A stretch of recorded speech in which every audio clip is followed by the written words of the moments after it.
The entire Amazon's growth has just because of the Google advertisement. They invested heavily back in 2007-8 when Google started. They paid heavy, especially for the paid advertisements, and their maximum revenue has come from Google advertisement. Now, if you look at the whole thing, startup companies many times don't focus on this entire marketing and sales journey. So marketing funnel is things are mentioned important. First thing is attract, inform, convert, and engage. These are four things happening. What all things are necessary and what things we have already done so far? Let's take a look at that. So the marketing cycle, the first thing is about database companies. The Lead 411, DNB Hoover, Cloud Lead, there are multiple database companies from where we can get more leads, which is always recommended. Hundreds and thousands of leads are, should be there in our sales funnel. If you take a look at our CRM, there must be what 8-10,000 leads, maybe what I have provided, or maybe that you guys have from the LinkedIn and those sources. But I would strongly recommend to get in touch with any of these companies or their competitors, any companies that you know in contact or in Bangalore, and try to get as many leads as possible. Firstly, the more the database, the more the conversions can happen. Okay. Second, the leads can come from the second source is social media, the lead capture. I'm sure that you guys also must be spending some of your time on LinkedIn, some of your time on YouTube and all those platforms. Instagram. So those are really powerful tools when it comes to getting leads database. So if you keep publishing, contextual content, and it doesn't cost you anything. So just find out the topics on Google. So if you find out, let's say if you're targeting finance companies in the US, what would these finance companies will go on Google and search? What would be their main, problems that you can solve? So they may search like how to cut down wages by 50%, how to cut down wages in 2023, how to maximize profits. These could be the searches that you will have, and you will have to keep creating content around that topic. So Ameya, here when we say content, these are the visual ones or like the recorded videos which will go on social media? Content can be in all different types. One is it could be the video content. It could be recorded video content which will add value to the prospects. It could be in terms of the textual format, like you can just write a blogs, put it on blogpost.com. Got you. Or put it on LinkedIn. It could be just a couple of words. It could be just a post, or Understood. it could be even a podcast. Like you are interviewing a CFO and you're recording that session and uploading it. Right. It could be anything. Okay. So that's organic content. Now the next one is paid promotions. So sorry, Ameya, one thing. When we say we put this on social media, I mean, how it is on our page we will put it, like, or do we go on a reach through media marketing? How do we do it? So your company is all social media pages, and it should also be published on your website. So everywhere, wherever it is possible, and it should not be only one platform that you should be using, because you don't know where your prospect might come from. Preferably, it should be on LinkedIn and YouTube. But I would suggest you long form content will go on YouTube channel, and chop that same form of content into 10 pieces, and then publish it on different platforms like LinkedIn, Instagram, Facebook accounts. Go to all the groups in Facebook and LinkedIn, like CFO Financial Group in California. Understood. Okay. Start publishing there. Got it. Okay, that's what I wanted to know. Where I should, because the target audience is somebody like, as you said, CFO group in US or like you, or in Australia or any Middle East countries. Okay, fair enough. Those kind of stuff. And we do get these kind of groups when we search in the social media, is it? They're already existing.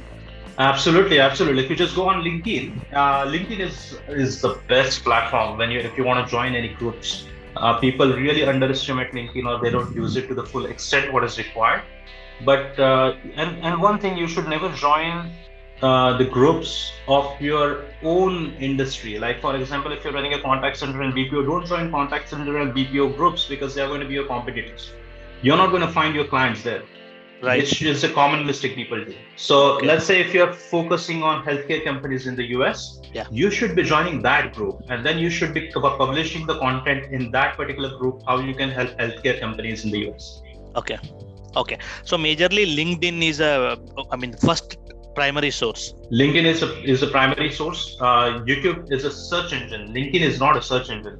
Correct. So search engine, how it helps is whenever people, let's say, a small healthcare company's owner puts any query on Google, he's going to find you on YouTube or Google. Correct. It's not going to find you on LinkedIn, because LinkedIn is hashtag oriented search. It's not going to, if you post anything now, it's going to come up. It's not going to come up in search results after 6 months or 1 year, but YouTube and Google will promote it. Right.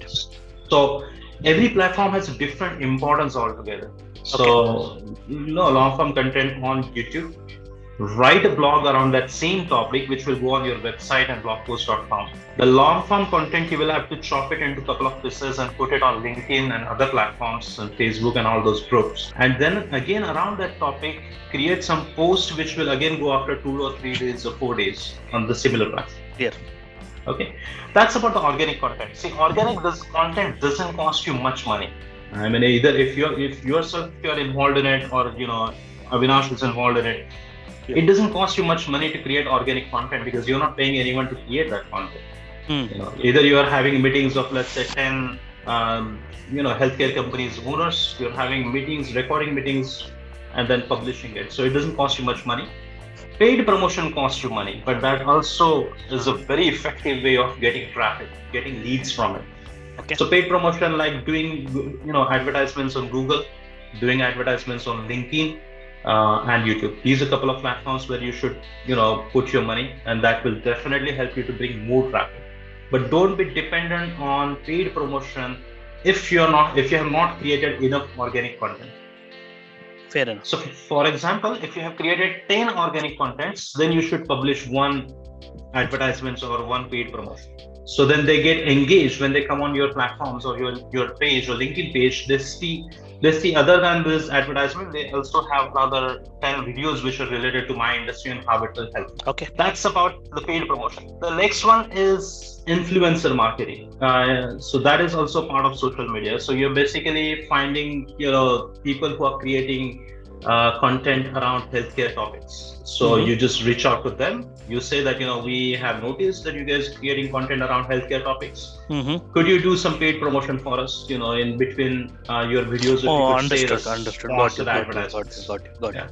This video has been sponsored by so. That also really helps if they could talk. The next one is website lead capture. So the leads that you can get it from the website, that you can convert it into clients. So this website lead capture, how you could do it is first thing, search engine optimization. So the website needs to be always updated.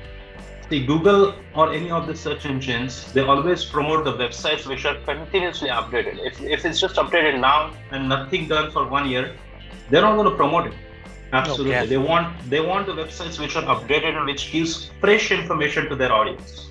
Right. So keep updating it. It's a very big topic when it comes to SEO, but that's very brief about it, like using meta tags and keywords and all those things. But any professionals or industry experts can help. Is exactly the plan also, Ameya. Like we have one digital marketer who should be supporting us on this. Excellent. Okay. So that person can consistently create content and SEO optimized content, especially for the website. Yeah, I will have to look at. I'll have to understand really what are his capabilities or capacities going to be, and how effective he is. Then we will go step by step with him. Right. Yes, absolutely.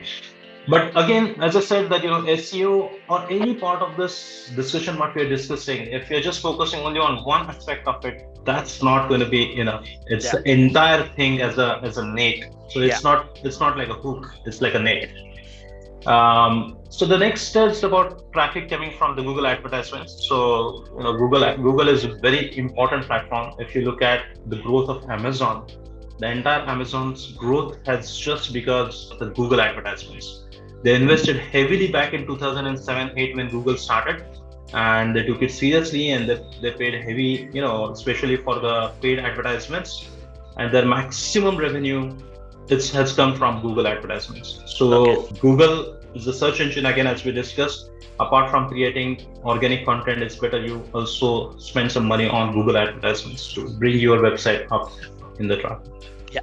Next is traffic coming from the social media. So websites again, link your website details on all social media platforms. So when you're creating, either it's organic or paid promotion, but they ultimately there should be a call to action, right? Yeah, So it's not necessarily they're going to directly pick up the call and speak with you. So in many times they want to see your website, they want to see, go through, what you guys do, what you guys offer on the services. correct. So everywhere you should have the website link from where you can get the traffic. And the next is, So those guys, when they're looking at, they may click on the website, and you are saying that the landing page will capture that, or it is just a view? no, they will come to our landing pages. They should come to landing pages. They should, when they go through the website, once the website is linked to the Google Analytics, you can see how much time they're spending on what kind of page, and Understood. basically, from there they do the form filling, lead capture, Exactly. and then the lead is captured into your CRM. Okay. So the next point is industry events. You can find all the industry events happening around the world from 10times.com. Just go there, check it out. Sometimes those events are happening even in Bangalore or nearby cities in Mumbai and all.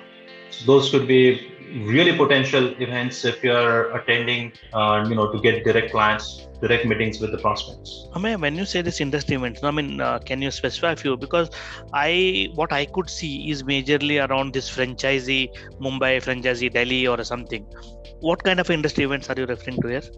See, whether it is doing industry events or whether joining the groups on LinkedIn and Facebook, people do the biggest mistake is they try to search with keywords around BPO and contact center. That's just not going to help, because see, what is going to happen? Let's see, if you attend a BPO industry event happening in, let's say, any city, any part of the world, all the contact center and BPO company owners are going to come there and attend that event. So they're basically your competitors. Which is of no use. Absolutely. That's exactly my question was. Yeah. So if you want to attain, if healthcare is the industry that you're targeting and you're expecting the potential prospects to come from, that is the industry event that you should be attending. Okay. That's where you will meet all the owners. It's that simple. And you will hardly find any BPO company owner. Hardly. But that's exactly the best opportunity for you to meet, with 50 or 80, whatever the company owners of that particular industry. Clear. Yeah. So 10 times. Yeah. One more. When we assume that I'm creating a content around payroll, okay, and because I know at this point of time, still I can't be doing that and coming forward with my own video. How about I get one person who speaks really fluent English and also able to deliver the content really well? That should be fine, right? It is not necessary that the owner only should have the video. Absolutely not. It could be anyone. Okay, fine. See, content could come in any way. Tomorrow, if you create an AI avatar, no human being is there. But let's say, you look at Amul company. It's a milk company in India, which is very popular. Yeah. If you look at that, Amul advertisements, there's a small cartoon, which speaks something. Yeah. Yes. Delivers ads. Yeah. It's not necessary that you have to be in the video. It could be avatar, it could be cartoon, it could be anything. Absolutely. Okay. Animated video also. Fair enough. Anything is fine. Anything. Okay. So that's about, the overall marketing cycle from where you could get the potential leads, like the actual database of, the chunk of potential prospects that can come on board. The next stage of this marketing cycle is actually putting down, that getting the leads database in the funnel. So now you have the leads, all the lead database companies, social media and lead capture, website lead capture, industry events, and from there let's say that you have a 20,000 leads database now in your CRM. Now, how do you utilize that? Is you engage that leads database through email campaigns. So start sending email campaigns to that particular leads database.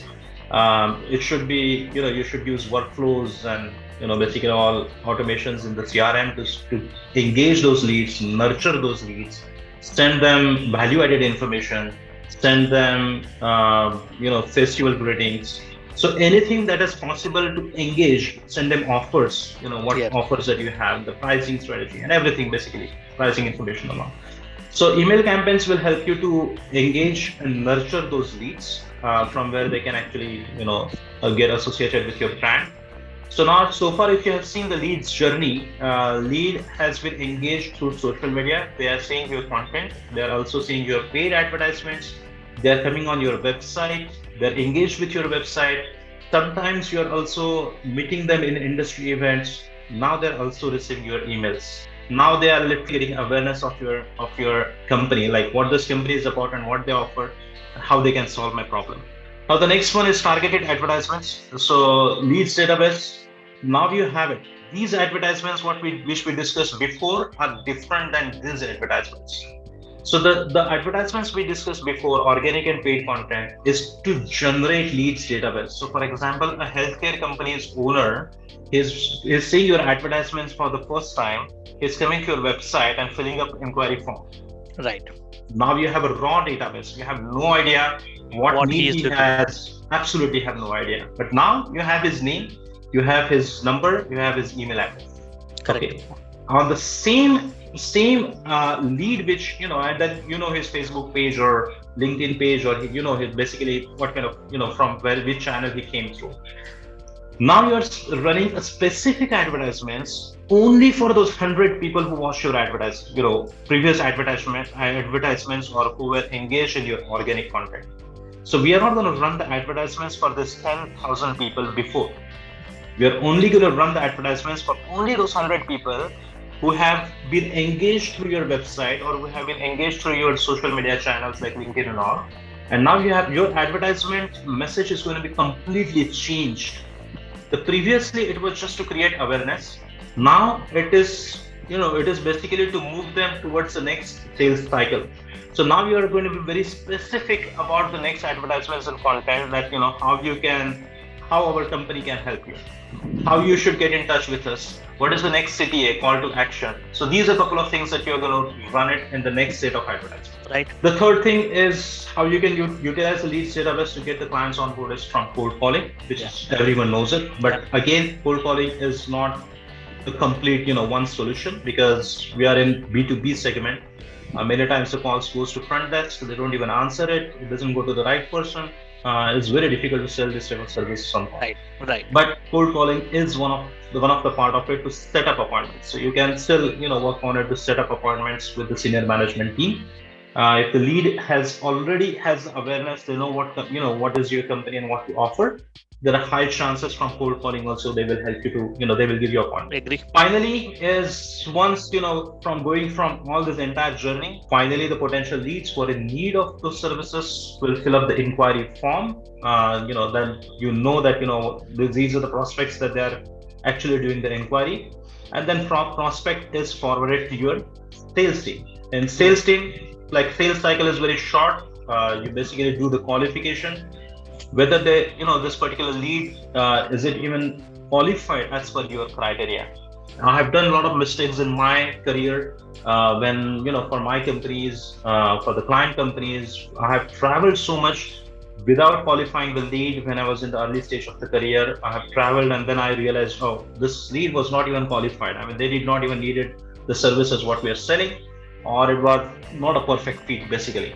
So you have to qualify the lead on call, whether do they really need it, or is this something that you can actually give those services to? Are you the right fit for that, for their needs? That's correct. Okay. Yeah. So that's qualification. But Ameya, how do you? I know we are not in that stage yet, but how do you know that there are people who are just fishing there, and people are really not the? It's only the background verification that we need to carry out, is it? If it's a large size deal, you can check their credit history. There are many credit credit rating agencies from where you can check their past history and see the reports whether they are really good or no. That's one thing. Second thing, from the BPN contact center standpoint, many times the new startup contact centers call everyone as clients. Like anybody just inquire, they feel, that's our client. Client is, that it's a client. They don't even realize that the inquiry has come from the broker or agent who is going to demand the money, on the next call. Correct. Upfront. Yeah. That's not a client, but people just, get confused. That's a client. So you need to qualify whether it's a real client, are they genuine, are they good in their pay history. You need to qualify everything and then only go to the next stage. Fair. Next is need analysis, then finding the decision maker. Like many times you are engaged with the mid management, but they're not a decision maker. You're just wasting time in speaking with them. You will have to directly find the person who's behind everything and who's going to make the final decision. Could be owner, director, whoever. Yeah. Send them proposal, then finally negotiation, and then ultimately the final thing is either you lose the deal or you win the deal basis on what you propose and how your services are, and then you get the client. Now, if you look at the whole thing, startup companies many times don't focus on this entire marketing and sales journey. They're just focusing on only on one part of it. Sometimes they're only doing cold calls. That too, it's not 100%. It's not like making 5 or 10 calls in a day, which doesn't help. Or if they are not running the paid advertisements, or it's not up to the mark, they're not retargeting the audience, they're not creating organic content. Yeah. So there are multiple failures, and that's why startup companies is very difficult to get clients on board. Thank you so much. It was very helpful, and we will embark on this. And if any hurdle, we'll reach out. Thank you so much. Sounds good. Okay. Thank you.